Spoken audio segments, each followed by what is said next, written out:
मेरे को नंगा करके पेड़ से लटका के उल्टा पीटा, मेरे लैट्रिन वाली जगह पे पेट्रोल डाला और मुस्लिम नेम ही काफी है दहशतगर्द साबित करने के लिए। तब उन्होंने मजबूर किया मुझे कि मैं आईबी के लिए इन्फॉर्मर और सीक्रेट एजेंट के तौर पर काम करूं। पुलिस किसी को पकड़ के लाती है, मीडिया उसको मोहर लगा देती है। 2 अलबदर के दहशतगर्द पकड़े गए, क्योंकि दहशतगर्द साबित करने में पुलिस का रोल 10% होता है, 90% मीडिया का रोल होता है।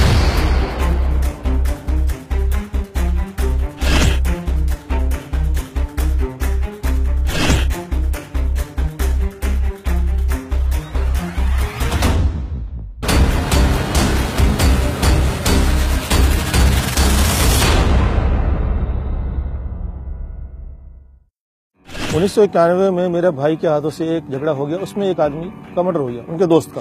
उसके सिलसिले में वो 25 सालों से जेल के अंदर है। मैं वहां उनसे मिलने जाया करता था, तो वहां से पुलिस वालों ने मुझे वॉच करना शुरू किया। किडनैप करके मुझे ले गए मोरिस नगर क्राइम ब्रांच में।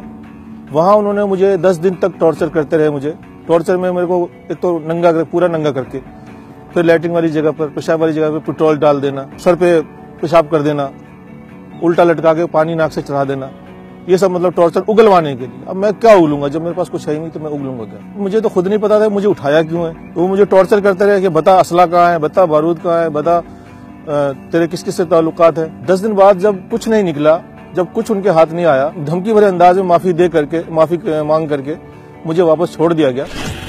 उसके ठीक 4 महीने बाद क्राइम ब्रांच चाणक्यपुरी वो मुझे उठा के ले जाता है। सेम वही कहानी दोहराई जाती है। 8 दिन बाद वो भी इसी तरह माफी मांग करके, भाई हमने गलत आदमी उठा लिया, हमें गलत इन्फॉर्मेशन मिली और आपका कुछ नहीं निकला, तो हम आपको छोड़ रहे हैं, लेकिन आप जो है आगे हमारे खिलाफ मत जाना। अब हमारी इतनी हैसियत नहीं थी कि हम उनके खिलाफ जाते, तो हमारे फादर ने जो भी कंप्लेंट की थी उस वक्त भी वो वापस ली गई।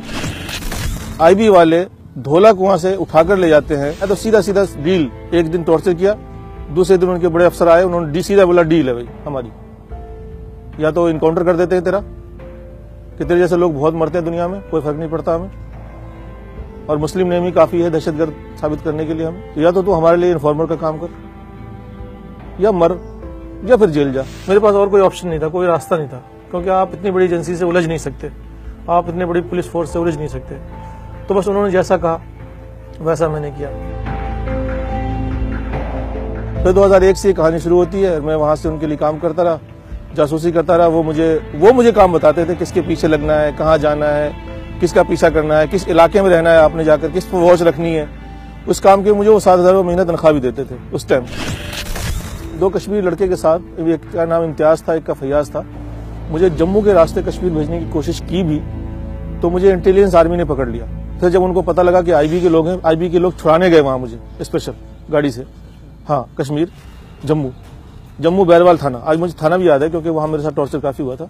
उसके बाद उन्होंने कहा भाई रिस्क वाले रास्ते से मत भेजो इसको, इसका पासपोर्ट और वीजा बना के भेजते हैं कि भाई आपको पाकिस्तान जाना है, इन लोगों के बीच में रहना है, दहशतगर्दों के, वहां ट्रेनिंग करनी है, इनके बीच के राज आपको मालूम करने हैं, और फिर वापस आके हमें बताना है। 2005 में उन्होंने मुझे कुछ इस तरह के काम बताने शुरू किए जो मेरे जमीर को गवारा नहीं हुआ, तो मैंने मना करना शुरू कर दिया कि आप मुस्लिम इलाकों में रहो, वहाँ लड़के देखो जो मजहबी टाइप के हों, उनको तैयार करो पाकिस्तान जाने के लिए।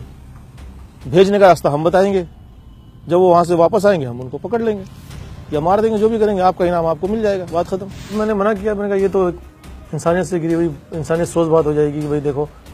तो मैंने इस काम के लिए मना किया, तो उनको लगा कि ये तो हमारा राज भी जान चुका है, फिर हमारे लिए किसी काम का भी नहीं है, यूज एंड थ्रो है, या जिसको तो यूज करने के बाद अब डस्टबिन में फेंक दो। तो तिहाड़ जेल डस्टबिन है, इससे अच्छी जगह फेंकने के लिए और क्या मिलेगी। 2005 में 12 दिसंबर को 4 बजे के आसपास मेरे पास फोन आया कि आप अपनी तनख्वाह तो ले जाओ आकर के यार। उसके बाद 4 बजे एक गाड़ी आती है सफेद रंग की, उसमें 5-6 लोग होते हैं, मुझे बैठने के लिए कहते हैं। मैं बैठ जाता हूँ, क्योंकि मेरे अपने लोग हैं वो।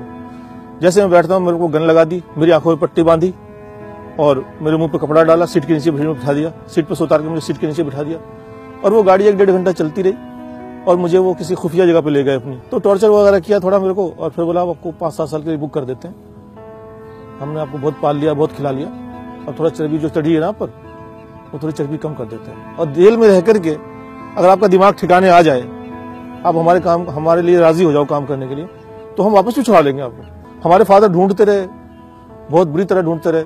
अच्छा, इनके क्या अल्फाज थे कि एक बंदा आतंकवादी के तौर पर हम दिखाएंगे तो अच्छा नहीं लगता, एक बंदा और चाहिए।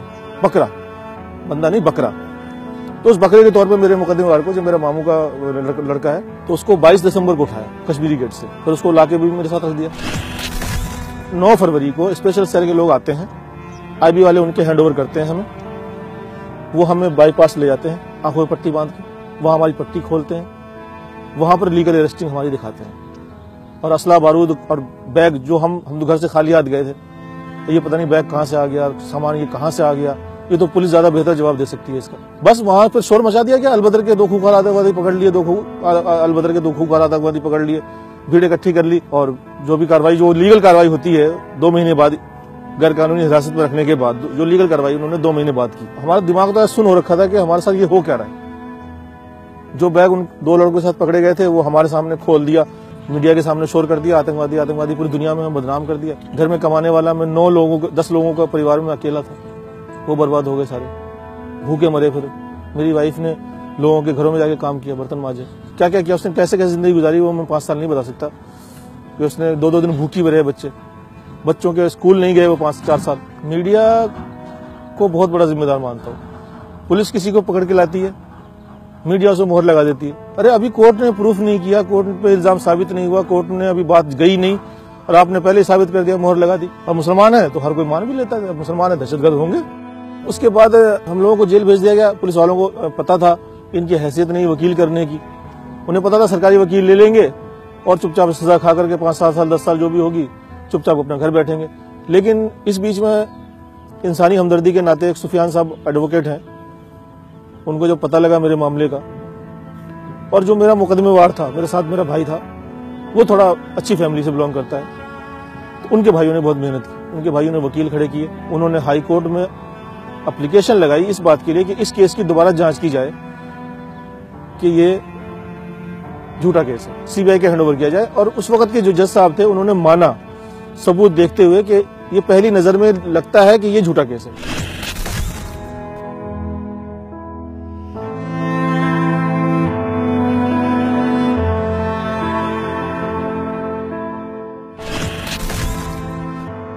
मुझे क्लीन चिट मिली, बेगुनाह मुझे साबित किया उन्होंने।